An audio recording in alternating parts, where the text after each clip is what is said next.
I'm Alexandra, and this is the Bunky Princess, and this is Bunky. And we are here today to say thank you so much for being with us on this beautiful literary journey. And we have a special shout out to Bunky's and the Bunky Princess's friends from a video blog by Chris, Benny, Brickley, and Bruno. On the 1st of April, Bunky and the Walms received the award of the Book of the Year 2021 and Children's Book 2021, and Bunky, the Bunky Princess, and I are very grateful for all of you, because without you, this journey wouldn't be complete. And we would like to thank all the readers and the judges and everyone who reached for Bunky and the Walms and offered a chance to Bunky and his world. Today, Bunky and the Bunky Princess would like to celebrate by reading a passage for all of you from my novel Bunky and the Walms. Bunky is writing his own novel within the novel, and this passage comes from Bunky's novel, and it depicts his dream. So here we are with Bunky, the hero, in the magical land of Bunkyland, where he encounters the Bunky Princess and becomes her brave hero. From the happy day of Bunky's emergence from the bush, Bunky Hippo and the Bunky Princess would spend all the time together. Oh, those were days filled with many glorious moments, the moments of joy and lightheartedness. The princess would play the harp, while Bunky would sit at her feet, knitting a sweater as a proof of his undying love and devotion, for the sweater was meant to be worn by the Bunky Princess herself. On one such night, Bunky Hippo and the Bunky Princess were sitting together on a beautiful terrace, and Bunky was knitting, while the princess was singing her enchanting songs. They took a moment to gaze at the sky in a romantic way, and there they encountered the most charming spectacle. It was the night of shooting stars, and they could see them flaring up and disappearing on the navy blue sky. The princess sighed in delight. Suddenly, a dazzling shooting star brightened up the night and glided across the sky like an orange phoenix with yellow wings. "Oh!" exclaimed the Bunky Princess in wonder, abandoning her harp and raising her hands towards the sky.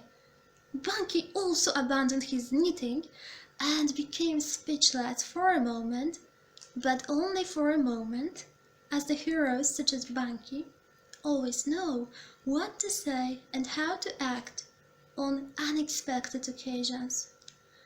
"That was the most agreeable shooting star I have ever witnessed," said Bunky in a very elegant manner, putting emphasis on the word agreeable, which, in his ears, sounded like the most suitable expression for the tender ears of his beloved. And truly, he loved the princess's fluffy ears, as well as her beautiful, noble heart.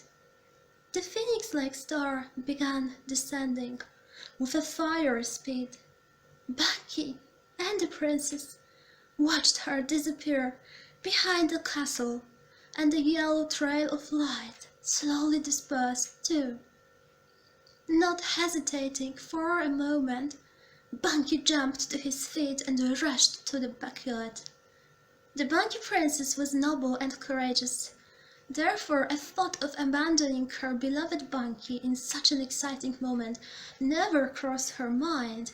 She carefully gathered her dress and followed her hero in her tiny glittering slippers. The backyard was strewn with the most enchanting flowers, which the princess brought here from all over the world, including snapdragons and spider flowers. At present, all the yellow snapdragons and pink spider flowers were wide awake, curiously tilting their stems towards the yellow daffodils growing nearby. In the middle of the flower bed with yellow daffodils, there was something bright and flickering. It was the amazing shooting star, which, a while ago, flew like a phoenix across the sky, high above Bunkyland. Bunky directed his swift steps towards this glistening spot, and the princess bravely followed him. They both experienced infinite warmth and peace coming from the star. It felt like being wrapped up in the softest blanket or being in the most pleasant, happy dream. Bunky leaned over to reach for the star, but he felt that his paws were shaking and his steps were unsteady. His excitement was great, as it does not happen too often that a beautiful shooting star lands in the middle of a flower bed.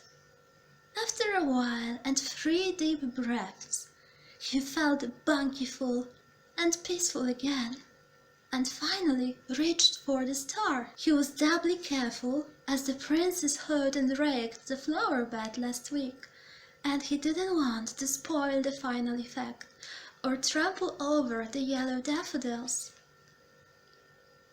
At last, Bunky victoriously raised his hand to show the world the shooting star. Oh, what a star it was! The light it emitted cannot be described by any known words. Bunky reached for his pocket and found there a golden thread.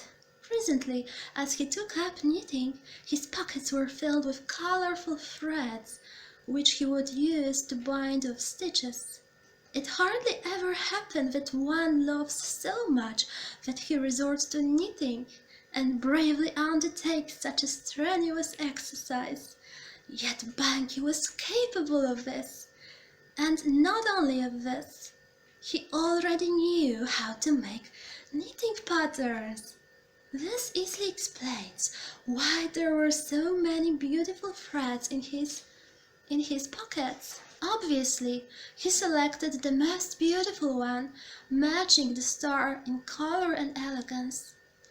After a minute or two, Bunky emerged from the flower bed with the most beautiful necklace Bunkyland had ever seen. So dear all, thank you so much for being with us through all this time, and Bunky, the Bunky Princess and I, we are working on new books and projects. Please stay with us and we are here for you. We are so grateful for all of you. Until next time.